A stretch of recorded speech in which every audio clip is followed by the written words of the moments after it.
Hello student, हमारा chapter चल रहा है रिलेशन फंक्शन, जिसमें पिछले लेक्चर में अभी तक हमने क्वेश्चन नंबर फर्स्ट के क्वेश्चन नंबर जो 5 है उसमें ए और बी पार्ट कर लिया था। हम सी पार्ट से आज स्टार्ट करेंगे। तो देखिए, क्वेश्चन नंबर 5 का सी बोलता है आपको कि रिलेशन कैसा है आपके पास X Y such that X is exactly 7 centimetre taller than Y. X कैसा रहेगा, हमेशा 7 सेंटीमीटर बड़ा रहेगा वाई के मुकाबले। तो यहाँ कंडीशन पहली देखते हैं हम, रिफ्लेक्सिव। रिफ्लेक्सिव कंडीशन क्या बोलती है कि रिलेशन कैसा होना चाहिए, स्वयं का स्वयं से रिलेशन होना चाहिए। इसमें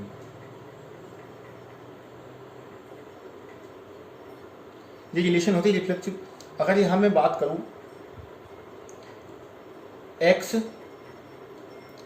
x not as belong to R, ऐसा क्यों होगा? क्योंकि एक्स 7 सेंटीमीटर अधिक है। ठीक है, तो जब अधिक है एक्स तो दोनों इक्वल तो हो नहीं सकते। तो यहां लिख सकते हैं हम X can not be taller then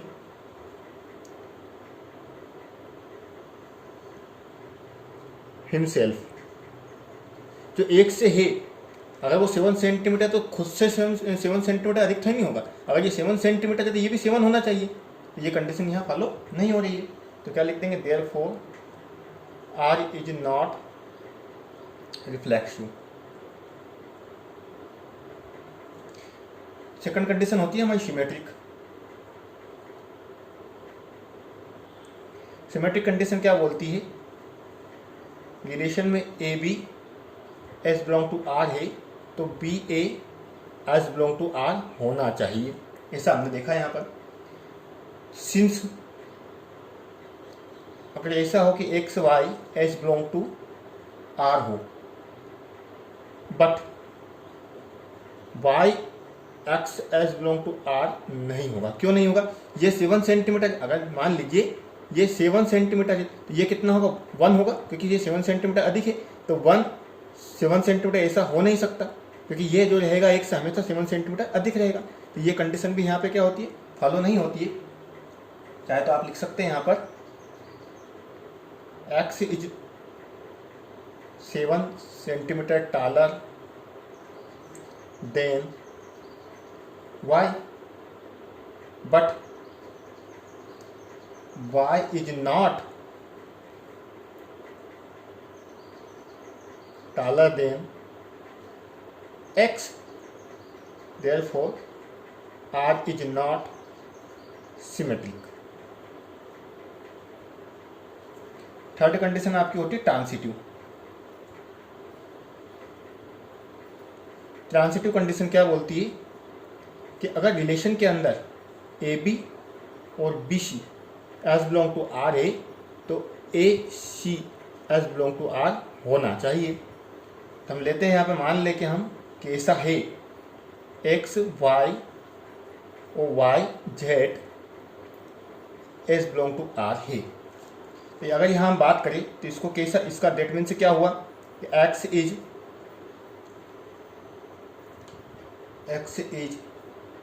7 centimetre, 7 centimetre taller than Y. और सेकंड कंडीशन पे क्या है, Y is 7 centimetre taller than Z. यही होगा इस कंडीशन में। यहाँ पे एक से 7 सेंटीमीटर बड़ा होगा और यहाँ पे वाई 7 सेंटीमीटर बड़ा होगा। तो अब देखिए यहाँ पे आप, अगर ये 7 सेंटीमीटर अधिक है, कौन सा, एक्स, अगर ये 7 है तो किससे, वाई से 7 अधिक है ये, तो ये भाई को मान लिया हमने 1। लेकिन यहाँ बोलता है अब ये भाई 7 अधिक है, मतलब क्या हो गया, भाई 7 अधिक है जेड के मुकाबले। तो कुल मिला के जो भाई रहेगा आपका, अब वो 7 हो गया, तो जेड कितना होना चाहिए आपका, 1 होना चाहिए। लेकिन ये अगर 7 है भाई तो ये भाई 1 हो नहीं सकता, ये भी क्या होगा, 7 होगा। अगर ये 7 है तो फिर एक से कितना होगा, 14 होगा। तो क्या हुआ, यहाँ पे इस कंडीशन में बात करें तो यहाँ एक से 7 सेंटीमीटर अधिक है भाई के मुकाबले, और यहाँ जो भाई है तो भाई यहाँ आ जाएगा 7, तो ये जेड के मुकाबले कितना अधिक है, 7। तो मतलब आपका पेयर ऐसा बनेगा। तो डेट मीन से क्या हुआ, एक्स इज एग्जैक्टली या 14 सेंटीमीटर टाला देन जेड से कितना अधिक है, एक्स इज 14 सेंटीमीटर टाला देन जेड, जेड के मुकाबले कितना है 14 ज़्यादा है, लेकिन 7 होना चाहिए। डेट में से क्या हुआ, X Z not as belong to R, therefore R is not transitive.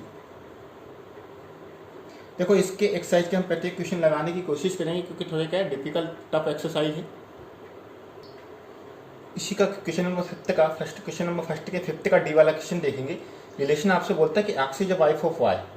यहाँ आप क्लियर सबसे पहले एक बात समझ लीजिए कि एक्स वाइफ है, ये क्या है वाइफ, तो भाई क्या होगा आपका हस्बैंड होगा। इस बात को आपको दिमाग में बिठा लेना है।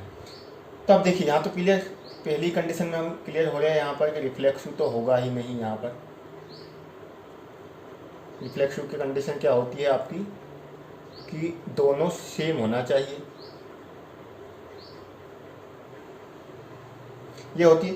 अब आप बताइए, खुद सोच सकते हैं कि x x S belong to R हो सकता है क्या, यानी एक्स वाइफ है तो दोनों ही वाइफ हो नहीं सकती, एक वाइफ रहेगा एक हस्बैंड रहेगा, that means not as belong to, ऐसा हो ही नहीं सकता। तो हम चाहते हैं यहाँ लिख सकते हैं इसका रीजन क्या, x can not be the wife of her self, स्वयं की वाइफ तो नहीं हो सकती, वो तो वाइफ है। डेट मीन्स क्या हो गया, R is not reflexive. Second condition पे बात करते हैं हम, सिमेट्री।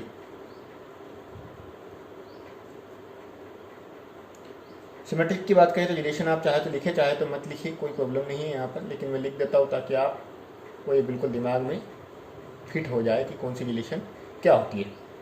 तो ए बी बी ए ये होती है। अगर हम यहाँ पे लिखे अब x y as belong to R, मतलब यहाँ एक्स वाइफ है और भाई क्या है हस्बैंड है, तो क्या ऐसा हो सकता है कि भाई x as belong to R, यानी भाई आपका वाइफ हो जाए, ये तो हस्बैंड है हमें पहले से पता है, तो ऐसा तो संभव है नहीं, नॉट एज बिलोंग टू लिख देंगे, बहुत सिंपल सी बात है। यहाँ तो यहाँ रीजन लिख देंगे हम, भाई is not the wife of x, क्योंकि वो तो हस्बैंड है, therefore R is not symmetry. Third condition बात करते हैं हम, ट्रांसिटिव। ट्रांसिटिव कंडीशन की बात करें, ट्रांसिटिव क्या होती है, a b p c as belong to R है तो ए c as belong to R होना चाहिए। तो लेट मान लेते हैं हम सबसे पहले, let x y as belong to R. अब देखिए एक्स वाइफ है और भाई हस्बैंड है, तो कभी भी ये कंडीशन तो बन ही नहीं सकती। यहाँ पे भाई तो हस्बैंड है यानी वाइफ हो ही नहीं सकती, यानी एक्स की जगह पे भाई आ ही नहीं सकता। डेट मीन से क्या है कि ये कंडीशन तो इसमें फॉलो होगी ही नहीं, नॉट एज बिलोंग टू होंगे, क्योंकि भाई क्या है हस्बैंड है, तो कभी भी वाइफ हो ही नहीं सकता भाई। अगर ये कंडीशन ही नहीं बन रही है तो हम एसी वाली कंडीशन को देखते ही नहीं, पहले भी आपको बोला है। तो यहाँ लिख देंगे this is not possible, this is not possible, ये पॉसिबल ही नहीं है। अगर ये कंडीशन ही नहीं बन रही है तो हम क्या लिख देंगे, देयरफॉर आर इज ट्रांसिटिव। इसी का ई नंबर वाला 5th नंबर का क्वेश्चन देखते हैं, बोलता है कि एक्स वाई कैसा है, x is father of Y. यहाँ कंडीशन अपने को दिमाग में बैठा लेना है कि एक्स फादर है, तो स्वाभाविक बात है वाई क्या होगा, सन होगा, इस बात को आपको ध्यान में रखना है। तो अगर हम पहली कंडीशन बात करें यहाँ पर रिफ्लेक्सिव,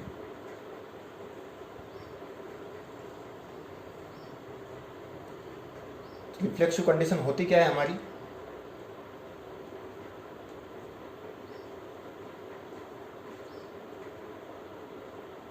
यही होती। अब यहाँ स्वयं देख लीजिए आप, ये क्या एक्स का फादर भाई का फादर एक्स हो सकता है क्या, ये दोनों ही सेम फादर हो सकते हैं, एक सन रहेगा एक फादर रहेगा, सिंपल सी बात है यहाँ। तो अगर हम यहाँ पर कंडीशन देखें तो ये संभव है क्या कि x x as belong to R, यानी एक्स का फादर एक्स संभव नहीं है, तो यानी नॉट एज बिलोंग टू, खुद स्वयं का फादर तो नहीं हो सकता कभी भी। तो यहाँ लिख देंगे हम चाहते इसका reason x can not be the father of himself, Shivam का फादर शिवम नहीं हो सकता। Therefore R is not reflexive. Next condition होता है सिमेट्री।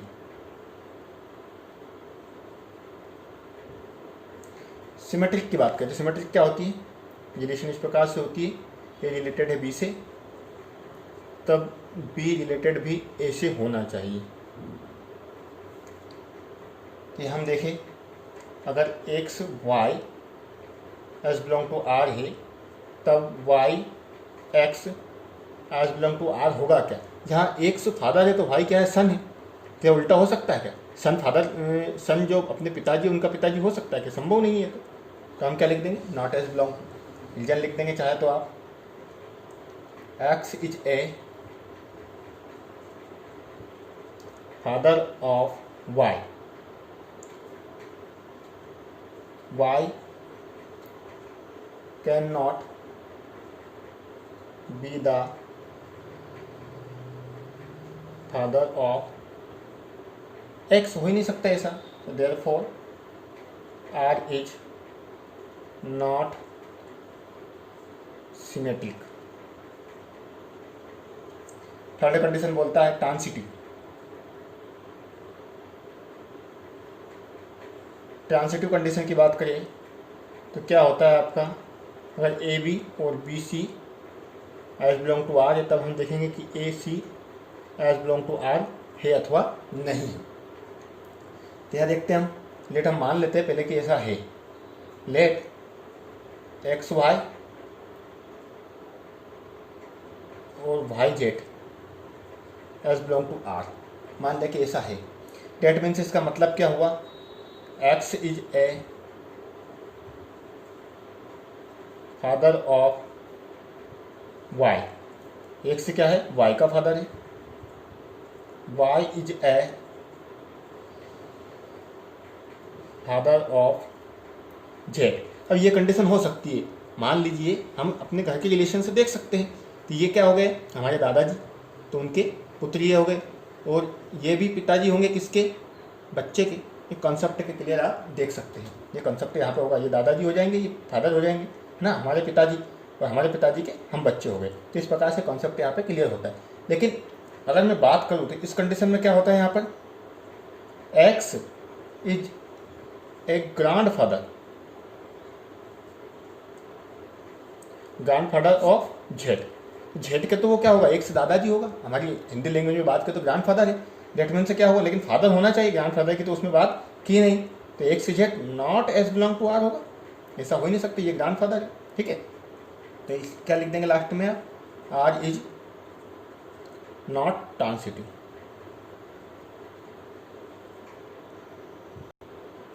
क्वेश्चन नंबर सेकंड देखेंगे एक्सरसाइज का। क्या बोलता है कि show that the relation R in the set R is real number defined as. Relation आपको ये दी गई, is neither reflexive not symmetric not transitive.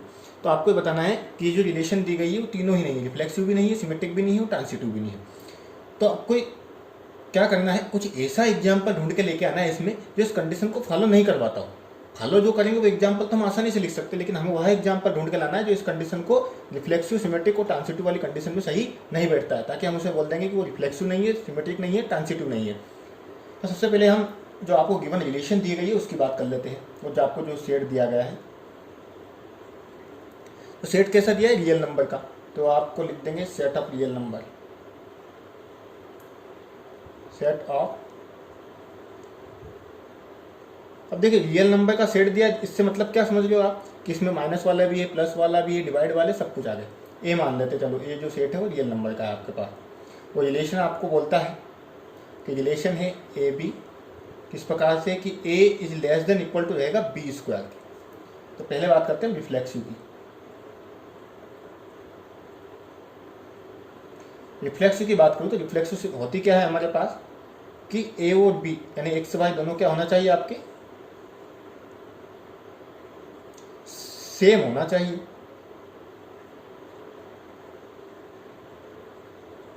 यही देखा है हमने। तो मैं एक एग्जांपल ले लेता हूँ यहाँ पर।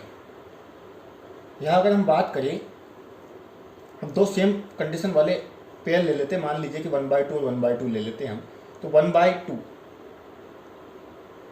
Is less than equal to 1/2 का होल स्क्वायर। हम दो चीज़ें ले गए, यहाँ पे क्या ले गए, 1/2 और 1/2, दोनों सेम है, सेम ही लेना है तो सेम ले लिया हमने। अब ये कंडीशन में फॉलो हो रहा है कि नहीं ये देखते हैं।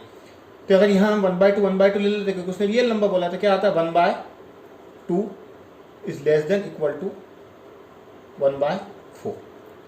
अब देखिए इन दोनों संख्याओं में छोटी संख्या कौन सी है, छोटी संख्या है 1/4। जितने डिवाइड में जितनी बड़ी संख्या रहेगी उतनी छोटी हो जाएगी। तो ये कंडीशन तो फॉलो है, 1/2 तो यहाँ पे क्या है, ग्रेटर है। डेट मीन से क्या हुआ, 1/2 और 1/2 not as belong to R. ऐसा ही एग्जाम्पल लेके आना है आपको, कि उसने खुद बोल दिया कि नाइदर रिफ्लेक्सिव। डेट मीन से क्या हो गया, आर इज नॉट रिफ्लेक्सिव। अगली कंडीशन होती है आपकी सिमेट्रिक। सिमेट्रिक कंडीशन की बात करें तो सिमेट्रिक कंडीशन में आपके पास क्या होता है, relation a b as belong to R है, तो B a as belong to R होना चाहिए। ये देखा है हमने। तो कोई सा भी एक एग्जांपल ले लेते हैं हम। मान लीजिए 1/4 एज बिलोंग टू आर है। तो 1/4 एज बिलोंग टू आर है, तो ये कंडीशन को फॉलो कर रहा है। लेकिन सबसे पहले हम ये देखते हैं कि 1 is less than equal to 4 square. That mean से क्या, 1 is less than equal to 16। तो ये कंडीशन तो फॉलो हो रही है यहाँ पर, ठीक है, यानी 1/4 तो इसके अंदर है। अब 4/1 इसके अंदर है क्या, देखते हैं हम। Now 4 less than equal to 1 square, तो यहाँ हो जाएगा 4 is less than equal to 1। ये तो गलत है, 1 बड़ा नहीं 1 छोटा है। डेट मीन से क्या हुआ, 4/1 not as belong to R, therefore R is not symmetry. अब बात होती है ट्रांसिटिव की। ट्रांसिटिव नंबर 3 पे बात करते हैं हम।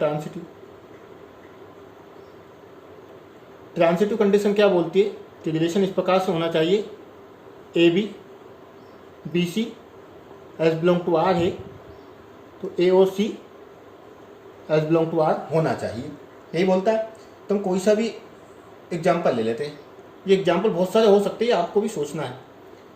अगर मैं ले लूँ यहाँ पर कि 2 और -3 1 एज बिलोंग टू आर, ऐसा है। तो कंडीशन दोनों फॉलो कर रहा है कि नहीं, ये वाली हम देखते हैं यहाँ पर। 2 is less than equal to -3 square, यानी क्या आ रहा है, 2 is less than equal to 9। पहला वाला कंडीशन को फॉलो कर रहा है। अगला देखते हैं, -3 is less than equal to 1 square, तो -3 is less than equal to 1। ये कंडीशन भी फॉलो हो गई, मतलब ये हमने सही लिया। अब हमारे पास में ये होना चाहिए कि 2/1 इसको फॉलो कर रहा है कि नहीं, है ना। तो यहाँ देखते हैं हम 2/1 देखते तो 2 is less than equal to 1 square, तो क्या आ जाएगा, 2 is less than equal to 1। सही है क्या, गलत है। डेट मीन से क्या हुआ कि 2/1 not as belong to R, therefore R is not transitive. इसी प्रकार के और भी एग्जाम्पल देके इस क्वेश्चन को सॉल्व आप कर सकते हैं। देखिए मैंने पहले भी बोला, इस चैप्टर में आपको टाइम लग सकता है, क्योंकि प्रत्येक क्वेश्चन स्वयं मेरे को करवाना पड़ेगा। क्योंकि अगर मैं एक क्वेश्चन भी यहाँ छुड़वा देता हूँ तो आप कंफ्यूज हो जाएंगे कि आखिर इस क्वेश्चन को कैसे करें। जब आप इन सभी क्वेश्चनों को अच्छे से कर लेंगे तो आपके दिमाग में कॉन्सेप्ट बैठ जाएगा बिल्कुल, तब आप दूसरे एग्जाम्पल भी आपको अगर एग्जाम में आता है तो उसको भी आप आसानी से सोल्व कर सकते हैं। इसलिए इन क्वेश्चन की अच्छे से आपको प्रैक्टिस करना है। इस लेक्चर में इतना ही। नेक्स्ट लेक्चर में हम इसके आगे के क्वेश्चन को सोल्व करेंगे। Thank you.